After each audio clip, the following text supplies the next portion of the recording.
Welcome, ladies and gentlemen. May I have your attention, please? Thank you. So last class was all about particle motion. We were determining what relationship exists between a particle's position function, velocity function, and acceleration function. Today's Bellwork questions ask us about the direction of motion for a particle when given its velocity, asks about acceleration, and things like when is the particle speeding up or slowing down. Today we're going to go ahead and take a look at this problem from two different angles. Firstly, we'll go ahead and do it calculator aloud using the built-in capabilities of our grapher, right, and inspection however we want. And then the second way, we're going to step out of our comfort zone. We're going to take away that graphing calculator and see if we could get the same exact answers analytically without using our graphing calculator. And so we'll go ahead and do this two different ways. Firstly, let's suppose we have all resources available to us. Like on our activity, we were allowed to use our graphing calculator if we wanted to. Let's go ahead and answer these questions first, calculator aloud. So the velocity is given by negative 2t squared plus 8t minus 7 on an interval 0 to 10 seconds. What's my acceleration function? We don't need a calculator for that. We can use our shortcut rules, right? Because we spent all that time in 3-4, an easier way to find the derivative function. We now can use our shortcut rules forever after. So what's our acceleration function? Then a of t. Paul? A of t is negative 2t plus 8. Please raise your hand and get the same acceleration function as Paul. Great. Now let's answer when on the interval 0 to 10 is the object moving to the right. So when are we moving to the right? Well, we're moving to the right when velocity is positive. Since velocity is directed motion, we know for all positive velocity values, my particle will be moving to the right. So if this is calculated aloud, it would be as easy as entering my velocity function, v of t, in my y1 menu in my graphing calculator, and seeing when that graph is positive or above the x-axis. So everybody, let's go ahead and enter negative x squared plus 8x minus 7. If I did zoom 6, I get my standard viewing window.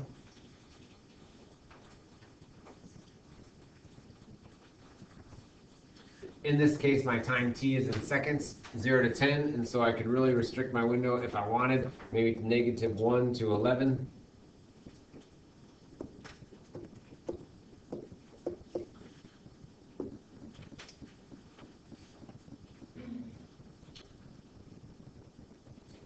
And it appears as though my velocity function is positive on the time intervals t equals 1 up until t equals 7. Is that what you guys are seeing? A quick trace, 1, enter, would verify that in fact the 0 of this velocity function, 1, 0 is t equals 1, and another 0 is t equals 7. So it looks like through inspection, we can see that my particle is moving to the right when velocity is positive.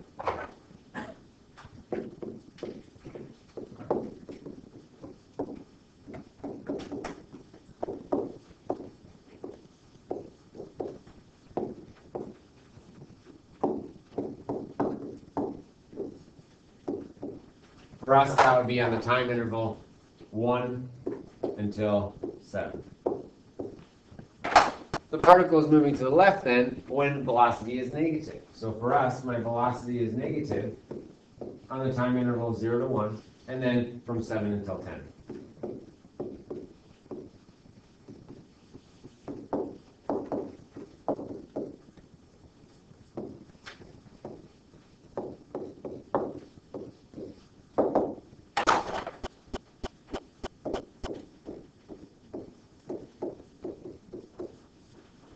For efficiency, I'll go ahead and utilize interval notation right now.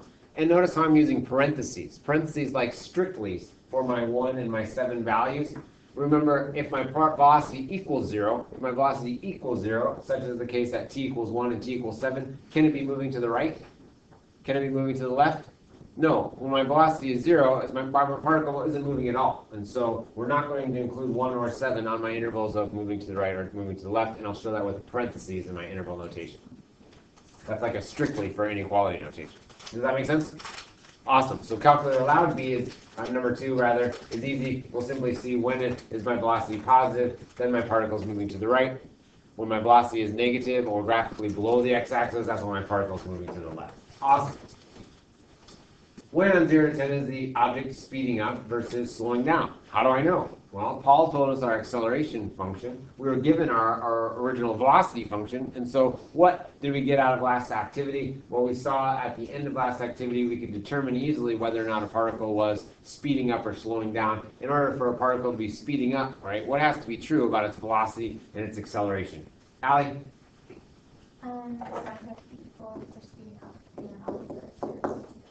Agreed. And so we have to have the same sign for acceleration and velocity for my particle to be speeding up, or I have to have opposite signs for my velocity and acceleration functions in order for my particle to be slowing down. In this way, we saw that a particle could have negative velocity and still be speeding up. Right? A particle could have negative velocity and still be speeding up if its velocity was getting more negative as time went on, right? It would still be speeding up because the magnitude of that velocity, the absolute value of velocity, speed, would be increased. All right, so let's go ahead and see with my calculator then when this occurs. Well, we could simply enter, if it's calculator allowed, we could simply enter my acceleration function y sub 2. I'll do a different color line style, so negative 2x plus 8. We'll go ahead and graph those on the same window. And now when velocity and acceleration are the same signs, then my particle is speeding up. So I need to scan this problem and I need to determine when velocity and acceleration are the same sign. Graphically, that would be both above the x-axis or both below the x-axis. So can we pick out those intervals? Absolutely. We know that the particle is speeding up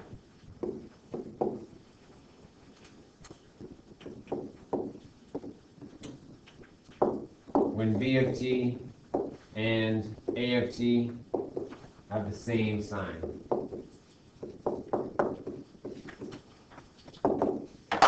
Visually, we can see they're both above the x-axis. Right here, it looks like they're both above the x-axis from t equals 1 up until t equals 4. Are you guys seeing that? So, same sign on the interval t equals 1 to 4. They have the same sign on that interval, 1 to 4. Are there any other places where they're same sign? Abby? 7 to 10. It looks like 7 till 10, they're both below the x-axis, absolutely, graphically. So acceleration and velocity have the same sign, both negative. Therefore, we can use a union symbol and then include 7 to 10. Thank you. Excellent. We know my particle is slowing down on the interval 0 to 10 when B of t and A of t have opposite signs.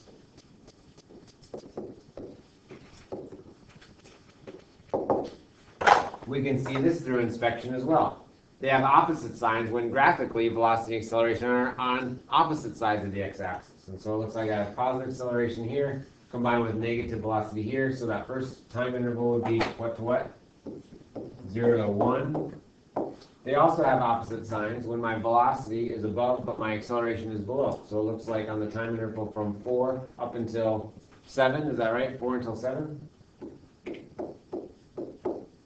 And are there any other intervals on 0 to 10 where they have opposite signs? No, that covers everything, right? That covers everything. Awesome. Great. So we went ahead and utilized, right, our generalizations from last activity. Velocity is directed motion. If velocity is positive, our particle is moving to the right. If velocity is negative, our particle is moving to the left. We could have done the same thing for rectilinear motion, but now vertically. Our velocity positive means moving up. Velocity negative means moving down. We know that the absolute value of velocity is speed, right? Absolute value of velocity is speed. And we know that a particle is speeding up then if velocity and acceleration have the same sign versus a particle slowing down if velocity and acceleration have opposite signs. Now we're going to go ahead and step outside of our comfort zone just a little bit. We're going to put away the grapher in our inspection tool, and we're going to go ahead and see, can we do the same exact thing? Can we do the same exact thing, but now non-calculator? And the answer is, yes, we can. Right? We're going to do the same exact thing, but we're going to utilize some of the sign test analytic tools that we did back with Windows, right? By thinking about positive versus negative factors and performing a sign test, we can answer all these questions without the use of our grapher. Let's go ahead and do the same exact thing, and now we'll do it without a graphing calculator. And analytically. So when is the object moving to the right, moving to the left? And we can say we're moving to the right when v of t is positive. So I'm going to say greater than 0. How do we determine that without a graphing calculator? Easy cheesy. We'll go ahead and set our velocity function equal to 0.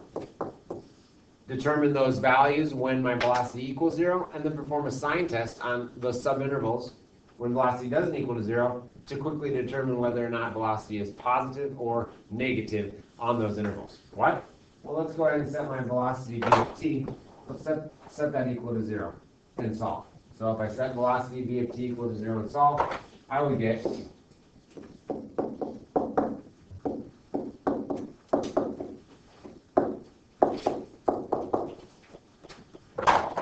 a factorable polynomial. I'll go ahead and factor out that negative sign. T squared minus 8t plus 7. I'll then break up that quadratic trinomial into a product of two binomials, so I'll have negative, and I'll break up that quadratic trinomial into a product of two binomials. How about t, and 1, and 7, and looks like same signs or different? Same, both. Awesome. So it looks like my velocity equals 0 at t equals 1, and at t equals 7. Now we'll go ahead and make a velocity number line. So my velocity number line, right, will give a visual indication of the sign of my velocity, right, anywhere on my interval 0 to 10. So we'll go ahead and do a number line from 0 to 10. We'll label this a v of t number line.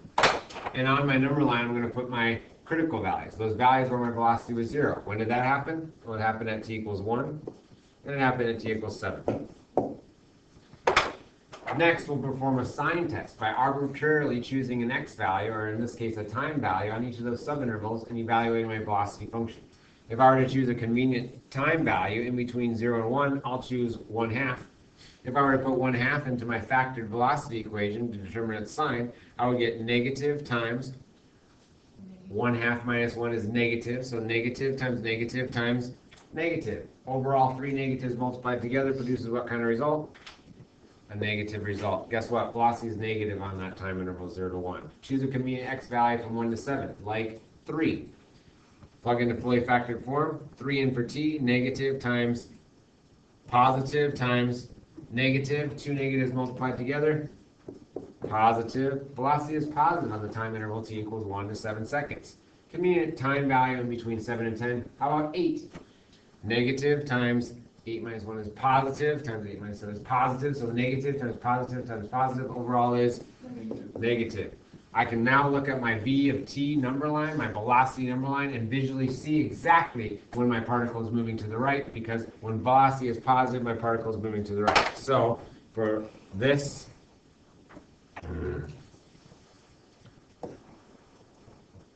so I know the time interval 1 to 7, particle moving to the left means the velocity is negative. When does that happen? That happens on 0 to 1, union 7 to 10.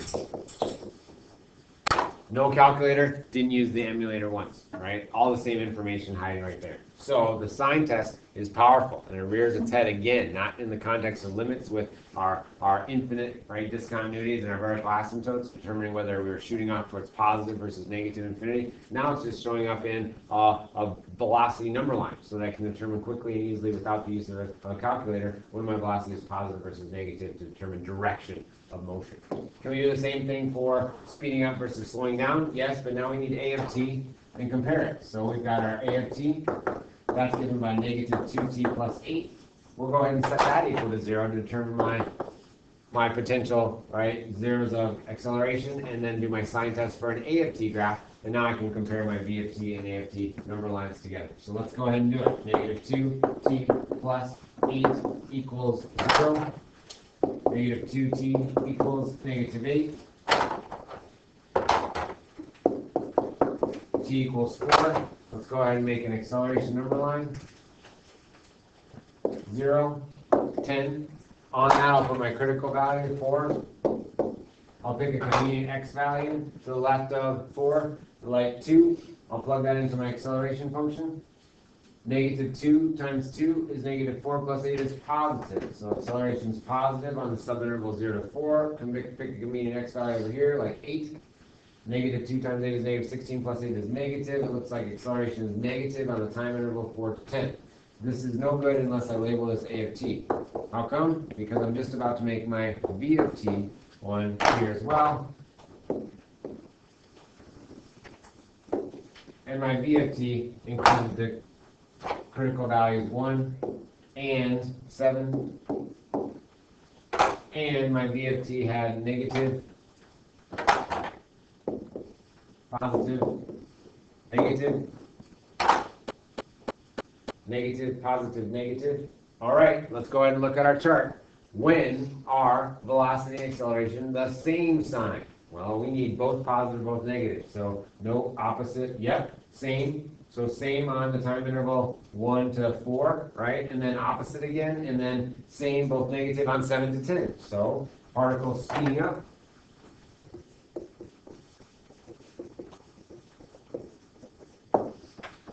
V of t and a of t, same sign.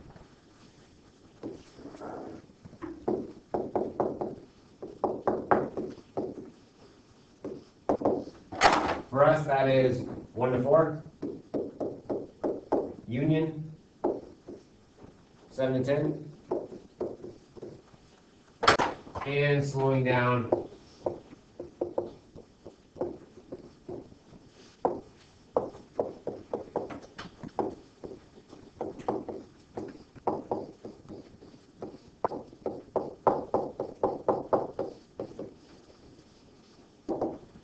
And opposite signs, 0, 1. Union, 4 to 7, is that right? 4 to 7? Awesome.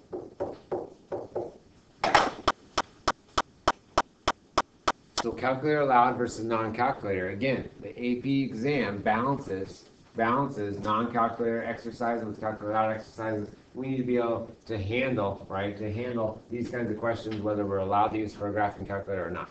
What questions do you guys have about the non-calculator methodology? Sign tests are all important, right? So we get our critical values, our potential sign change values by setting our function equal to 0 and solving.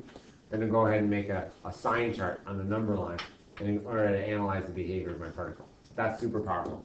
Okay, let's go ahead and take care of our OTL number 6. At this time, please make sure that you have your proper heading, name, 2A, and number 6 clearly labeled on your OTL number 6. Give yourself credit for those you complete out of 25, please. If you have multiple pages, please staple them. And there's graphs on the back of our OTL sheet. And so if you could staple that half sheet on there, that'd be awesome. If you all start the stapler, please be ready for the stapler. And staple that half sheet on there so I can see those graphs quick. I'll start this off. Sammy and Quinn, if you can keep the stapler going, thank you. Make sure your infinite canvas score, right, is round to the nearest half point 02 and box nice and big. And we'll keep that stapler going.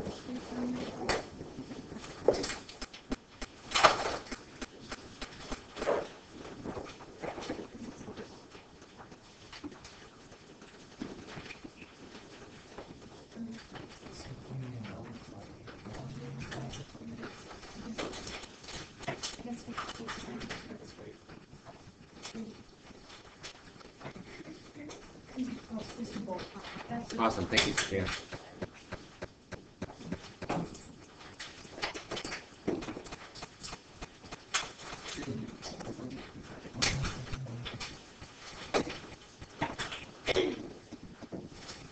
After you staple your half sheet to your bookwork, please make sure that your infinite canvas score is boxed nice and big on top, and that you have the proper heading, name, 2A, and number 6. Before passing from back to front, please make sure they face the same direction. It'll be good to go. Thank you for your help for doing this. I appreciate it.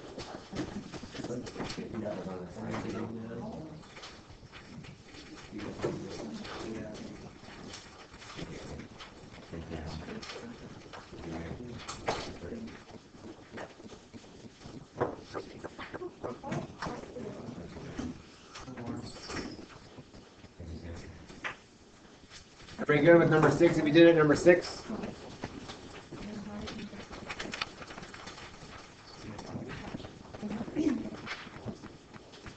And now, it's that special time. No, not that time, Kobe. It's time for mental derivatives, and that's our guest appearance today. And so, as promised, right, mental derivatives will be making its first appearance in class today. And so you need to be ready to go with your shortcut rules because the calculator is going to call on you. The random number generator is going to call on you, and you're going to calculate the derivative in front of all of your peers on the spot. That's another reason that you should get your little flashcards going so that you can memorize your shortcut rules, sitting around the table at Subway, pull out your little baggie of flashcards and quiz each other because you never know when our guest is going to make another appearance. So, but tomorrow, next class period will be another time too. So here we go. We need our classroom number. So what we're going to do is we're going to number off around the room so that you have your classroom number, and we'll use this for the rest of the semester. Even though we change seats at quarter, we'll still keep our same classroom number because I'll use the random number generator to call on you, right? For different things too. The first of which is our mental derivatives game. So we'll go ahead and number off around the room. Sophia, your number 1. 4. 5. Tess is 6. 7. 8. 9. 10. 11. 12. 13. 14. 15. 16. 17. 18. 19. Everybody write down your number in your binder, or a piece of paper, or your calculator or holster. Oh, you don't have a calculator holster? Oh. Or tattoo it on the inside of your forehead so that you can just look up and not forget it. Don't forget down your number. Don't forget your number. Write it down. All right, have your number? Awesome. Okay, so we've got some great practice on along the way. I'm going to go ahead and do a random integer then, num, probability. And I'm going to go 1 to 22. Emily, are you 22? Awesome. So we'll go 1 to 22.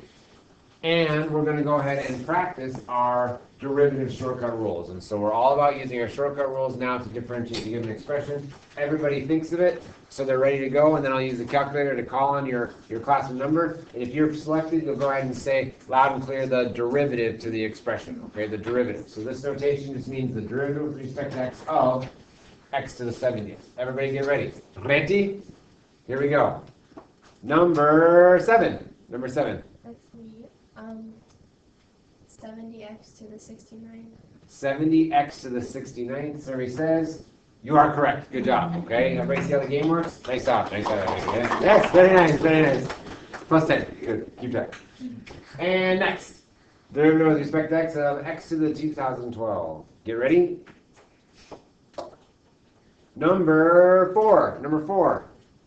That would be 2012x to the 2011. Survey says you're correct. Good. Very nice. Very nice. Very nice. Plus 10. Plus 10. Good. Okay. Good. Good. Next. The derivative with respect to m of m to the 45th. Get ready. Number 18. 45 atoms to the 44th. You are correct. Good job. Plus 10. Plus 10.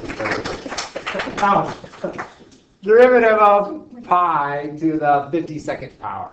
The derivative with respect to x of pi to the 52nd power. Get ready.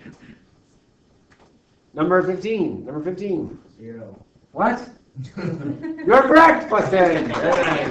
Don't be fooled by pi. It's just a number. It's just a number. Irrational though. Derivative with respect to x of x. Number 14. 1. You're correct. Very nice. Very nice. Derivative with respect to x of negative x to the 4th. Get ready. Derivative of negative x to the 4th. Number 2. Number 2. Negative 4x to the 3rd. Ah, very nice. That's good. Very nice. Derivative with respect to p of 5p to the 4th. Get ready. A little bit faster now. And number 3. It is correct. Good job. Very nice. Derivative with respect to k of 12k cubed minus 2k. Get ready. Number seven. Again, This thing loves you. 36k squared minus 2. Yes, you're correct. Good job. Plus it. If y equals 3x to the 6 minus 2x minus 7, then y prime equals, get ready, number 8. 18x to the 5th minus 2. Yes, you're correct. Very nice. If m equals negative 14 to the 7 plus 2t cubed minus 7t squared plus 5, then m prime equals, get ready, number 17. Negative 28t to the 6th plus 6t squared minus 14t. It's correct.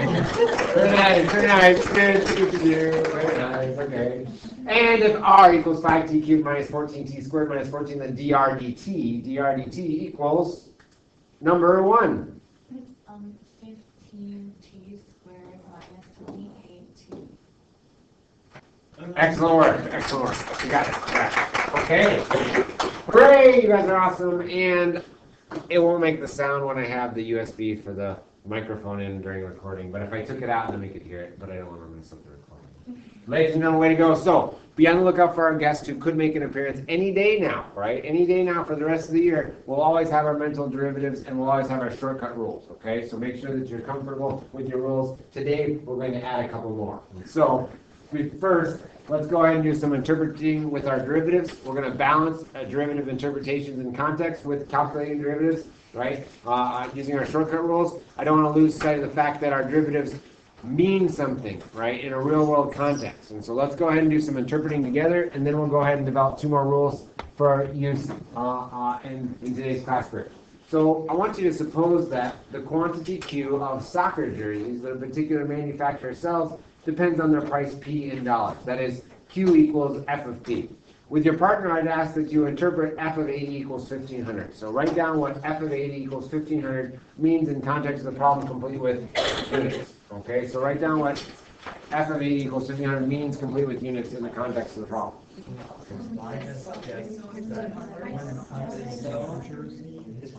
For a manufacturer, it's $80. Based on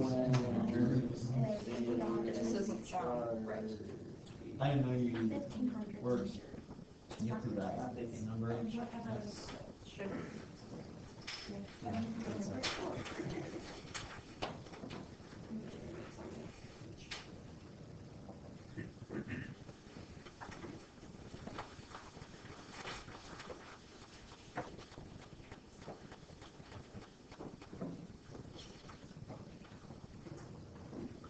Okay, so what's our F of 80 equals 1,500 then mean in the context of the problem? And don't forget your units, right? What does this mean in the context of the problem? Allie? When the price is $80, 1,500 soccer jerseys were sold. Excellent. When the price is $80, 1,500 soccer jerseys are sold. So raise your hand if you had that. When the price is $80, then get very good. Okay. So we'll go ahead and write that down. When the selling price is $80, then the quantity of jerseys sold is 1,500. So 1,500 jerseys are sold.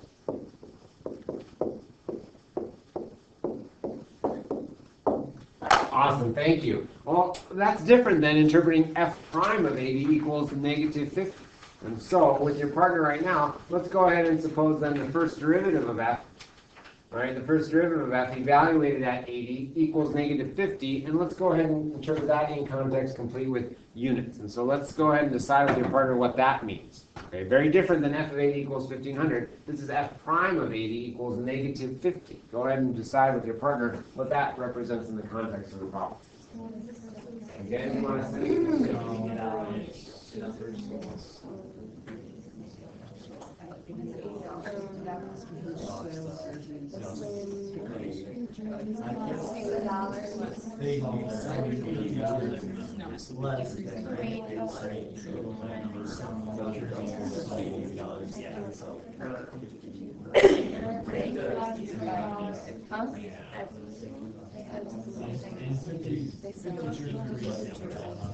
This is F prime. Can we even have a negative? Did I mess up? Can we have a negative here?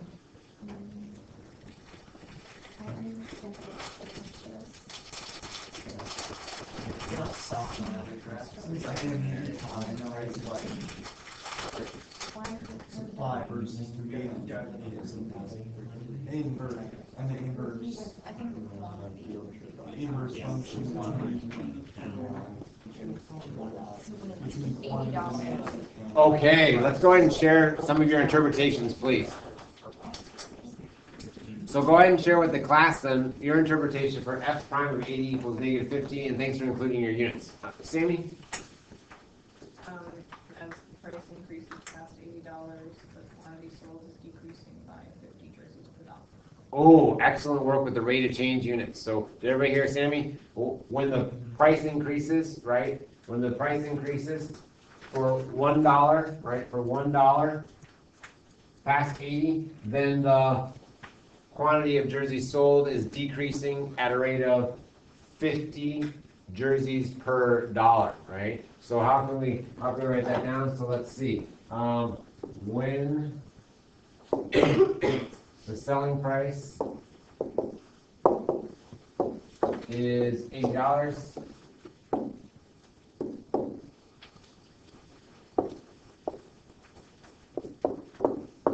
the quantity of jerseys sold is decreasing because it was negative at a rate of 50 jerseys per dollar. The FST interpretation would be for every $1 that the price goes up by, we would expect 50 fewer jerseys to be sold, right? Right? Awesome. Great.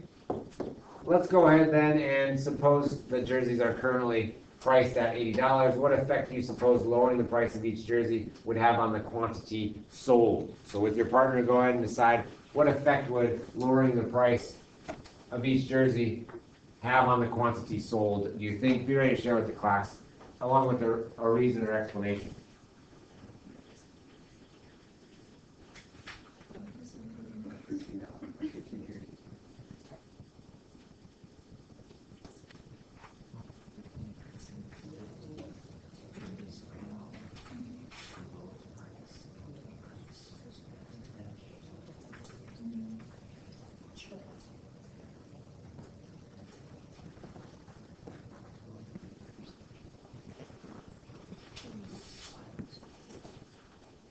So Savannah and Preston, what do you guys think? You said the quantity sold would increase? Would increase? Good. So how much? If they currently cost $80, can we get some numbers in there? I agree. Oh, sorry. Who else said that the quantity sold would increase? Okay, I agree with that too. Can we get some numbers in there? Some estimates? It would increase by about 50 sales for every price they lower, every dollar they lower. For every dollar they lower, we'd expect it. Because our only information involves a selling price of $80, right? Once we get farther away from that $80, we're going to guess that this, right, is going to be less of an accurate measure. That instantaneous rate of change is true only for that instant when they're priced at $80. But we could certainly make some predictions. So we could predict that if the price were lowered by $1, we'd expect 50 more jerseys to be sold, right? We'd expect 50 more jerseys to be sold.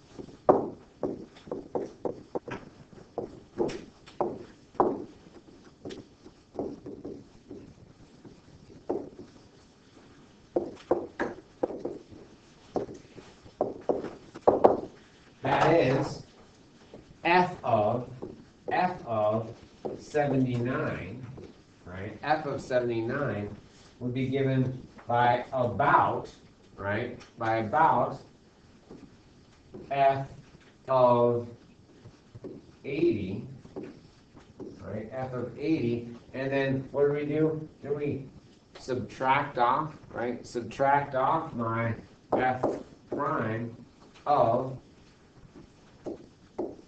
80 value to get my 1500, right, 1500 minus a negative 50, we're guessing about 1550 jerseys. So wasn't this f of 80, right? Wasn't f of 80 1500?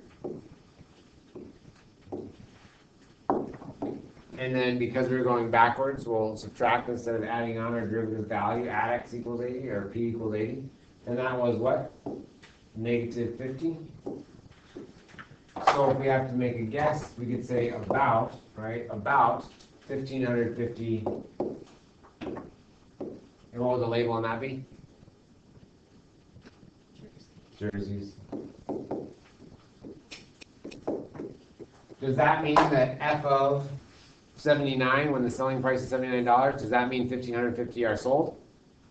No, it means that's our prediction based on the only information we have. And we always want to use the closest data points, right, to our prediction so that we get the most accurate prediction with the given information. It doesn't mean that that would be true. It just means that's our guess, our prediction, right, our prediction. Awesome, you guys. Okay. We're going to go ahead and do some more derivative interpretation so that we don't lose sight of the fact that the derivative represents a rate of change in a quantity, right? The instantaneous rate of change in a quantity in context, complete with units. Today, however, we're going to shift gears now and develop two more rules, and in the next class period, you'll get a packet of derivative interpretations, where your job will be to interpret information about a given function and its derivative in a real-world context, complete with units. Super important, right, that we don't lose sight of the real-world connections with our derivatives. Let's go and get two more rules today. So today we're going to develop sine and cosine derivatives. You'll have an opportunity to earn stamps at number 4 and number 7b, okay, number 4 and number 7b. However, we don't need to go into our cooperative learning groups because it's a shorter activity. You're only going to do it with a partner. If you're a singlet, you can go ahead and move so that you are working with a partner, however. And we'll go ahead and get started right away. I'm going to pause the recording. When you're ready for a stamped eligible, raise your hand. I'll come to you still. I'll come to you. Right? But we want to go ahead and generate these rules with your partner, your conjectures on your own, and I'll pause the recording now. Thanks for getting going right away. Okay, ladies and gentlemen, thank you for your work. At this time, raise your hand if you did not get a 7B stamp. 7B stamp? Okay, let's go ahead and end our outside conversations then. Let's focus in on our conjecture. So I came around for your 4 stamp, and you conjectured that the derivative of sine of x, right, was cosine of x. Raise your hand if you had that. So the derivative of sine of x is cosine of x. Excellent, I agree. We also conjectured that the derivative of cosine of x is opposite of sine of x, okay? And we're not going to do both of these today, but we are going to get the foundation pieces that would allow us to prove this so that we can, that's right, use this shortcut rule now forever after, including on tonight's assignment. So let's go ahead and take a look at, and we're not going to do, right, we're not going to do this in excruciating detail, but we will do it in moderately painful detail. So here we go. We're going to start with our limit expression from 7b. The derivative, right, the derivative of sine of x would be given by the derivative definition, the limit as h approaches 0 of, everybody look, sine of x plus h minus sine of x all over h. Raise your hand if you had that for your 7b. Your 7b, perfect. So if we're going to go ahead and try to show that, because some people are like, where do I go now? How am I going to get to cosine x, right? How am I going to get to cosine x? Today we're going to do it, okay? We're going to do it this one time. We're going to make it through today's class period, and then we'll be able to use our shortcut rules forever. So if we were to justify our first line here, that would simply be the definition of the derivative, all right? That's our definition of the derivative function. I went ahead and did this work in equation editor, and we can see here that we got from our first line, right, to our second line. What does that remind us of from pre-calc or FST/pre-calc compacted? A lot of painful memories. A lot of painful memories. A lot of hurt. I like your shirt. Is that a foil? Where did that come from? Is that a... What changed there? Not a foil. It's the addition. Yes, it's our sum and difference formula. So our sum and difference formulas allowed us to apply the sign of a sum. In this case, x plus h is sine cosine, and then same sign cosine sine. So sum or difference formulas. I'll just abbreviate that as sum difference formula. All right, guys, here we go next. Now, next line, the limit is sine of x cosine x minus sine of x plus cosine x sine of h all over h. What changed from this one to this one? Just reorder. We just reorder sum or difference. So that's just a reorder. No biggie. That's an easy justification. We just reordered the terms in the sum or difference. Next, we went from sine of x quantity cosine h minus 1, and then plus still the same cosine x sine of h. So what happened in this next part? You factored out the sine. Yeah, that's just factoring. So we factored out the sine of x. So factor, that's an easy justification. Then we went from a single fraction all over h to looks like a sum of individual fractions.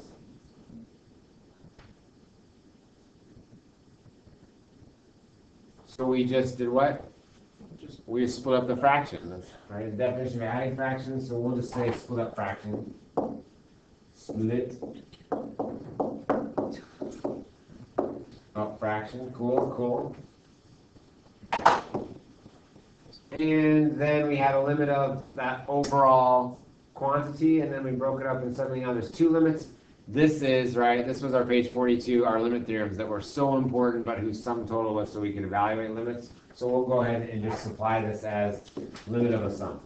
And so the limit of a sum can be rewritten as the sum of the individuals of limits. That's the limit of the sum theorem.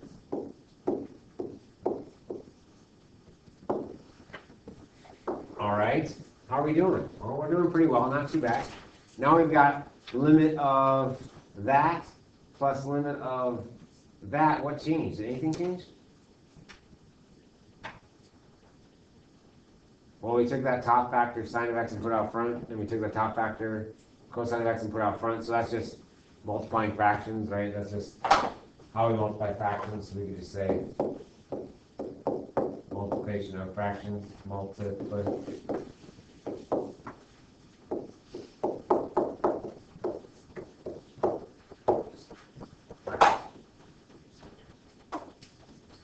And we're all the way down to what? There were two limits, and now we're four limits. So what happened here?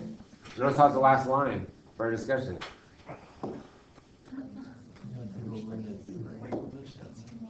No. Good.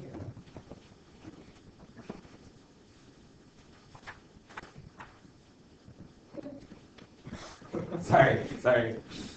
That was another theorem. This was not limit of a sum, but limit of a product. And so see how we had two things timesing? Well, that's just the product of the limits. And so limit of product will be our final one. Limit of product. I don't want you to think that red's more important. Okay.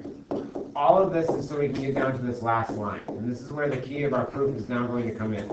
So here we go. Everybody look. What was our conjecture? Our conjecture was the limit, the derivative of sine of x, right, is equal to what? Cosine of x, right? And we know some key things here, like the limit of a constant is a constant, right? We've been doing that a lot. We know that the limit of a sum is a sum, the limit of a product is a product. Now, it might have been new from today, but it's always been there. Let's go ahead and focus in on our terms right here. Does anybody see where our final answer might come from in this mess? Where it says cosine of x. Absolutely. The limit, right, as h approaches 0 of cosine of x is just cosine of x because there's no h in there. This is our answer. It's hiding right here. It's hiding right here. This is cosine of x. Okay, this is cosine of x. And this is what we want it to equal, right? That's it, right there. Okay, so then what happens to everything else? Well, that's going to be the key now of the last part of class. Everybody look right here.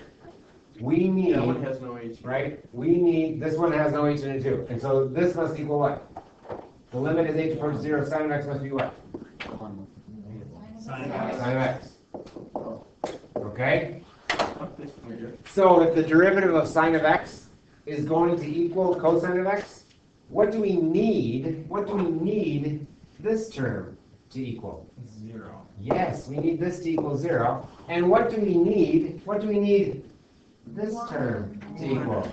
We need this to equal 1. All right, so if we could show, guys, if we could show that this equals 0 and this equals 1, then we'll have proved that the derivative of sine of x is cosine of x, which is what we want right here. This is what we want. Okay, so how are we going to do it? Believe it or not, with our sine and cosines, we're going to go right back to where they are most at home, and that is the unit circle. Everybody going back to your note sheet. Let's find the unit circle. We're going to do it. We're going to feel super good about it, and then we're going to be able to use our shortcut rules forever after. So here we go. Guys, look at your unit circle. So in your unit circle, right, inside your unit circle, this red line, well, inside of our unit circle, our radius is 1. So we know that this is 1. Right? That's 1. And this is 1. What's the red line segment's length? What's the blue line segment's length? Cosine sine. Yes, in fact, this red line segment would be given by cosine of x for a x degree rotation. So if this is an x radian rotation, we'll go radians in AP Calc. So if we were to spin x radians, then this point on the unit circle would have horizontal displacement, or x squared and cosine of x. And what would the blue length be? Sine of x. You guys are awesome. Now, this is a really cool thing that not a lot of people know, but if we just consider these two triangles, right? This red-blue triangle, and then this larger triangle that starts over here at the radius 1 and then has this green vertical line segment. How many angles do these two triangles share? The little triangle and the big triangle. They share the x, right, from the pointy angle. What else? The angles are the same. Aren't the same, but the right angle, and then which means that what kind of triangles have all three angles congruent? Similar. Similar triangles. And so in fact we could write a similarity statement here. We could say that sine of x blue is to cosine of x red, just like green line segment thingy is to, what length is this? 1. What does sine over cosine equal? What would that green question mark thingy have to be? Tangent! Oh my gosh, this green line segment is actually tangent. This green line segment is actually tangent. It's the ratio of sine to cosine, and it's equal to tangent. And that's a geometric proof of why that's true. Even though we've been using that quotient identity all last year, right? Tangent is sine over cosine. Tangent is sine over cosine. Why? That's why. All right, now let's go ahead and put the pieces together. So let's write an expression for the area of the little triangle. Everybody recall, we went x radians of rotation. The area of the little triangle, that would be the red base triangle, would be 1/2 base times height. So in terms of my expression, that would be 1/2 times, what's the base? Cosine of x, what's the height? Sine of x. Good, let's write an area for the sector. The sector, we're going to say, is right in here. The slice of the pie. Okay, what would the slice of the pie, the pizza slice be? Well, recall that the area for a sector is just what portion of the circle it is times the area of the whole circle, pi r squared. So what portion of the circle is represented here? It looks like we have x radians out of how many total radians? 2 pi radians times the area of the whole circle would be pi times radius squared. What's the radius of the unit circle? You guys are totally going to nail this. I feel it coming. The area of the large triangle then would be the green vertical line segment, that tangent of x, so that would be 1/2 base times height. That would be 1/2. Base would be 1, and height would be the green line segment, which would be tangent of x. Okay, so we've got our area of the little triangle is 1/2 cosine x sine x. Our area of the sector is going to reduce. This to be 1 squared is 1, and then pi over 2 pi is just 1 over 2, so I'm getting x over 2. Does everybody see that? X over 2. And lastly, this will simply be tangent x over 2. Are we good? Now let's rank these in increasing order. So in increasing order, we would say that the area of the little triangle is less than or equal to the area of the sector, which in turn, is that a good rank? All right, so here we go. Area of little triangle was 1/2 sine x cosine x, which is less than or equal to area of sector was it this x over 2? Which is less than or equal to area of the big triangle was. All right.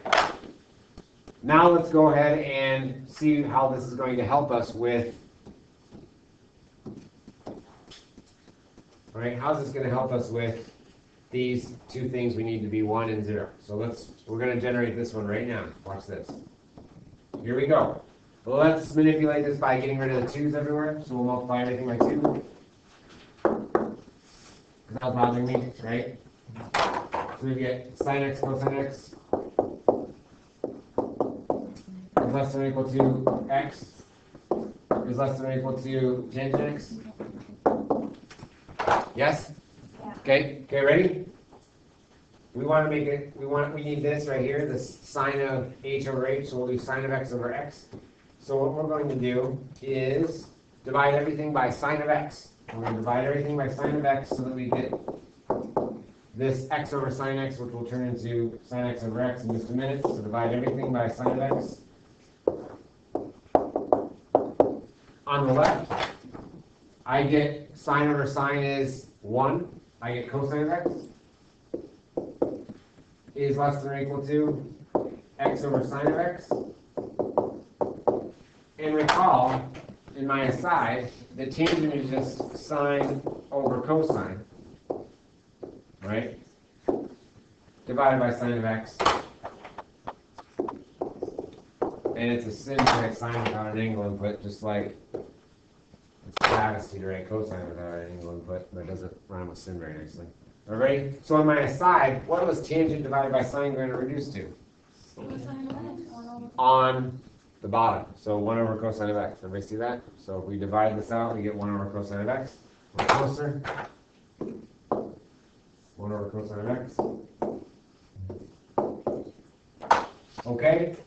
Now we're going to flip everything, right? We're going to flip everything. So what do you mean by flip everything? I mean, we're going to take the reciprocal of all those things. When we take the reciprocal of all those things, we will reverse in order each of those expressions. So ready? We're going to do, what's the reciprocal of cosine of x? Good. So that's secant of x is now greater than or equal to, what's the reciprocal of x over sine x?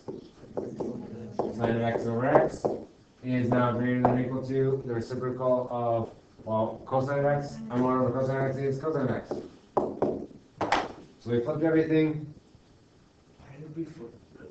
Oh, because we want this. Okay. We want this. Yeah. So we made this. We just made this, right? That's the whole reason we did that, so we could make this. Ready?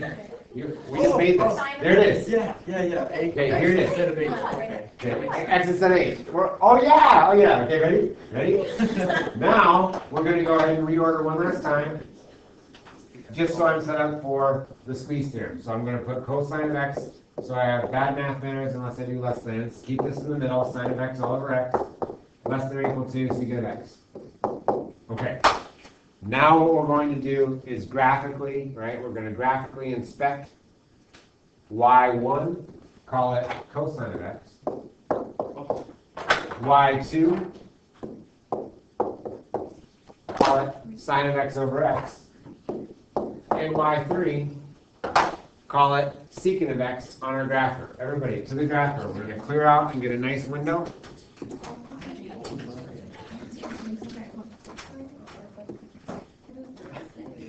I'm going to get a nice window, and I'm going to go negative 1.25 to 1.25.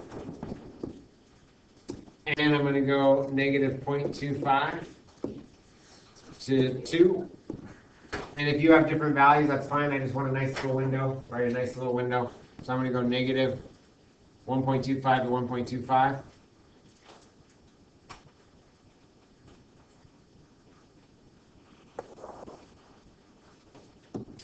In my y equals menu, I'm going to, well, I want to make sure I'm in radian. Make sure you're in radian. That goes without saying for AP Calc. I'm going to go ahead and enter y1 as cosine x, we decided. Oh, y1 is cosine of x.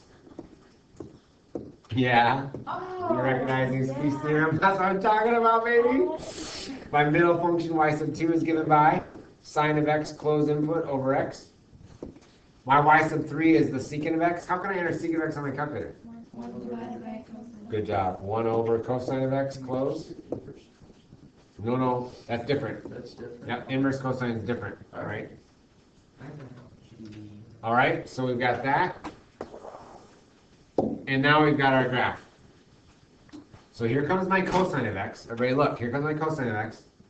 Here comes my sine of x over x in red. Look at that.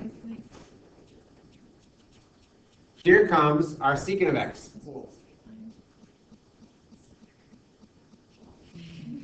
Yes, everybody see it? Everybody see it? Okay. This is so great. Because now we have what we call the squeeze theorem. Notice how my sine of x, my middle y sub 2, my sine of x in red over x, is being squeezed in between this upper function which is the secant of x function, the lower function in blue, which is the cosine of x function. If we can evaluate the limits of the upper function and the lower function, and they're the same thing, then we know that that middle function in red must equal the values of those overall limits, because that red function is squeezed in between those other functions for all values of x nearby. And so let's go ahead and call this the squeeze theorem. If g of x is less than or equal to f of x is less than or x equal to h of x for all x near c, and we can find the limit of g of x as x approaches c, and find the limit of that top one, the limit of h of x as x approaches c, and that equals the same thing, L, then that middle function has no choice, right? Has no possibility but for the limit to exist and equal the same thing, okay? So let's go ahead and figure out what my g of x was. What would my g of x be in this scenario? That would be the leastmost function. What's that? The blue one was cosine of x, and so let's go ahead and say g of x then was my cosine of x. Was less than or equal to, what was my middle one in red? Yeah, that was our sine of x over x. And my black function, secant of x. Right? And the limit of g of x as x approaches c, right, has to exist and equal L. So for us, what would the limit as x approaches what? What are we letting x approach there? 0 of cosine of x. Does this exist? I don't know. Is 0 in the domain of cosine of x? It is. So we can evaluate the direct substitution. What then is the limit as x approaches 0 of cosine of x? 1. And the limit of h of x as x approaches c exists, and it equals L. So let's go ahead and consider that. What's the limit of my h of x was the black, secant x? And secant of x is x approaches 0. Well, that would be the limit of 1 over cosine of x as x approaches 0, right? And is 0 in the domain of cosine of x? So that would be 1 over cosine of 0 is 1 over 1 equals 1. So the lower limit exists, the lower function's limit exists, the upper function's limit exists, and it equals the same thing, then that middle function has no choice but for its limits to exist and be equal to that same value of L. So what can we conclude? If for all values near x equals c, function g is less than function f is less than function h, or equal to, I should say, and the limit of the lower function is equal to the limit of the upper function, which equals some y value L, then by the squeeze theorem, the limit of f of x as x approaches c exists and must equal L as well. This is the squeeze theorem. So for us, it means that the limit as x approaches what? What's the red function? 0. But what's the red function? Sine of x over x. That must exist, and it must equal what? 1. It must equal what? 1. Yay. Right there. The limit as h approaches 0 of sine of h over h then must equal 1. There it is, times the cosine. So the only thing that left to this remaining is to prove that this equals 0. And the good news is that this relies on this proof for the sine of h over h equaling 1. And so if we get to that part, then we'll finish up. It's going to be perfect timing. Okay, so here we go. All we need to do is make that one equal what? We're trying to make that equal 0. Good. So here we go. Where'd it go? So here we go. We need that to equal what? 0. So what can we do? Well, we can go ahead and do some algebra here. So we're going to multiply top and bottom by the conjugate of the numerator to force out an identity here. So we'll multiply by cosine h plus 1 over cosine h plus 1. This in turn will equal the limit as h approaches 0 of, and let's boil that out. We get cosine squared h plus cosine h minus cosine h minus 1 all over h times cosine h plus 1 factored.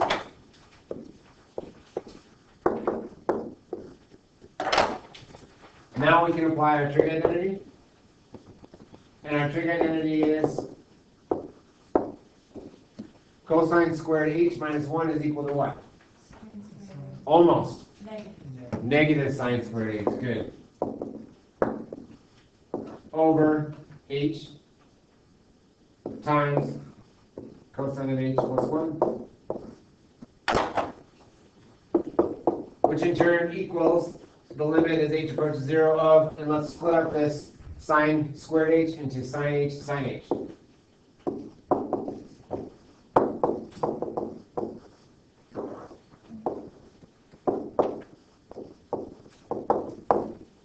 Hang tight, you guys are awesome, we're almost there.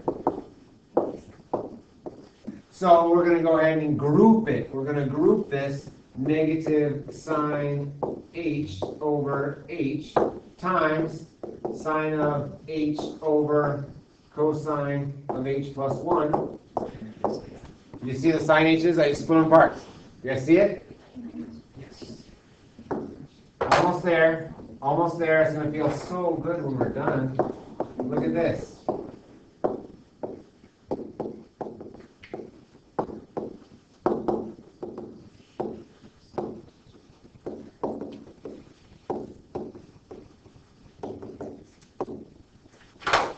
What do we do here?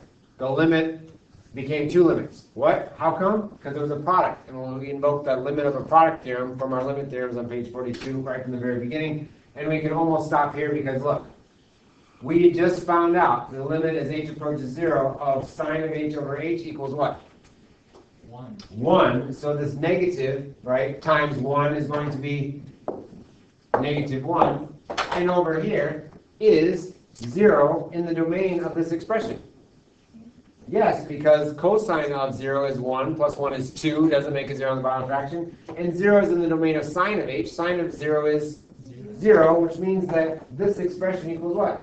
0. 0, which means that this expression, circled in red, equals... Oh my gosh, the other thing equals 1, and this thing equals 0, which means that, therefore,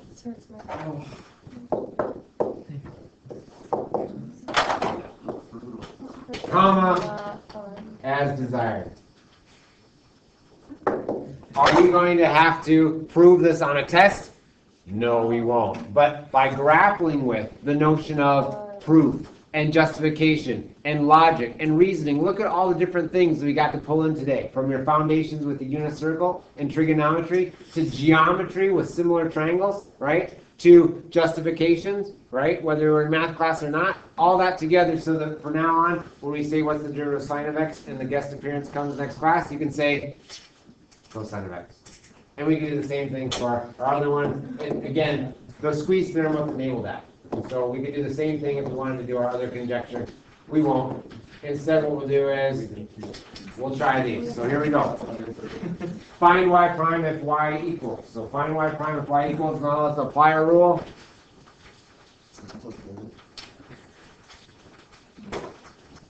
Find y prime if y equals.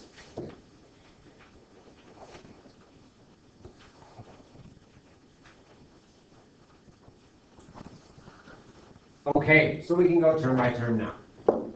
We know that if y is given by 5x cubed minus cosine x, term by term differentiating would give me 15x squared, and the derivative of cosine is opposite of sine, therefore the derivative of negative cosine of x must be plus sine of x. Everybody? So the derivative of cosine is opposite of sine, therefore the derivative of minus cosine is going to be plus sine of x. Nice. Term by term. The derivative of 4 sine of x plus 3 squared would be constant multiplier. The derivative of 4 times the function is just 4 times the derivative of the function, and then sine of x goes to, that's it. The derivative of 3 squared is 0. Very nice. The derivative of 3x plus 1 quantity squared plus cosine x plus 19. For this we have to expand this. We don't have a rule yet that handles that quantity, but that's okay. We know that this is simply equal to first, outer, inner, last, 9x squared plus 3x is plus 6x plus 1. So differentiating the blue, right? Differentiating the blue term is going to give me 18x plus 6 minus sine of x, and the derivative of 19 is 0, is our hero. And lastly, the derivative of 2 cosine x minus 3 sine x minus e to the 5th. Try it.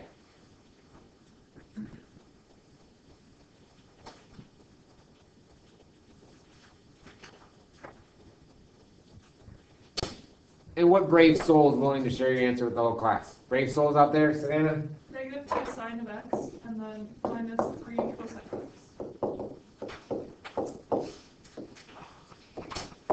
Raise your hand if you agree with Savannah. Negative 2 sine of x minus 3 cosine of x. Thanks, hands down. Let's check our signs. Cosine goes to opposite of sine when I differentiate, so that's where we get the negative constant multiplier. Good job. Negative 2 sine of x and then minus 3 cosine x, because sine goes to cosine, same sign when I differentiate. Good job. That's exactly correct. Okay, ladies and gentlemen, let's go ahead and put it together for closure. So the derivative with respect to x of sine of x forever after, right? Forever after we can now say is, Emily? Beautiful. The derivative with respect to x of cosine of x, we can now say forever after, Paige? Good, thank you. And if g of x is less than or equal to f of x is less than or equal to h of x for all x near c, and I can find the limit of g of x as x approaches c, and the limit of h of x as x approaches c, and that equals the same y value, then there's no choice but for what? The limit as x approaches c of f of x to exist and equal what? Yes! Congratulations, ladies and gentlemen. That was awesome. That was awesome. We'll now be able to use these shortcut rules, and that's the point, okay? And that's the point. We'll go ahead and save these notes and stop the recording now. Great work today, you guys. That was awesome. Thanks, Howard, for going through that.